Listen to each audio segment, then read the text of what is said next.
একই সাথে ভারতের পশ্চিমবঙ্গের রাজধানীও বটে।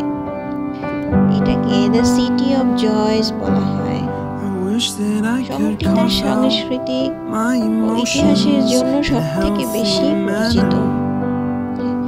আর এই কলকাতাকে ঘিরেই আজকের ব্লগ।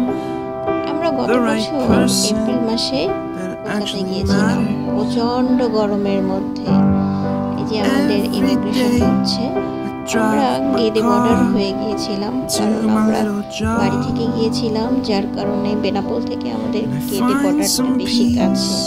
আমাদের ইমিগ্রেশন হচ্ছে এখানে তুলনামূলক ভিড় কম থাকায় ইমিগ্রেশনে খুব বেশি সময় আমাদের লাগেনি। আমরা বাড়ি থেকে সকাল 7টায় রওনা দিয়েছিলাম। দর্শনায় পৌঁছাতে আমাদের 10:30 লেগে গিয়েছিল। তারপর থেকে আমাদের ইমিগ্রেশন শুরু হয়ে প্রায় 1টার মধ্যেই আমাদের ইমিগ্রেশন শেষ হয়েছে।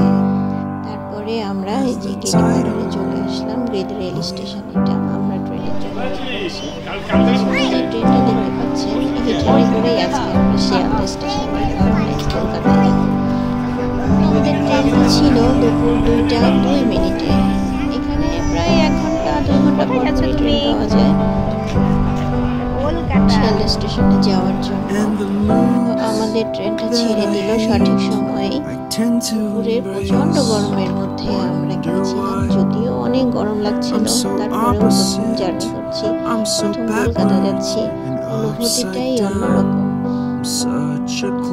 বৃদিতার তো খুব গরম লাগছিল, কষ্ট হচ্ছিল, তারপরেও সে খুব এনজয় করছিল। সে কিছুক্ষণ পর পর মজা করছিল, এই যে গান গাচ্ছিল, আর সে যে কি এক্সাইটেড ছিল। আমরা সবাই ট্রেনের মধ্যে মজা করলাম।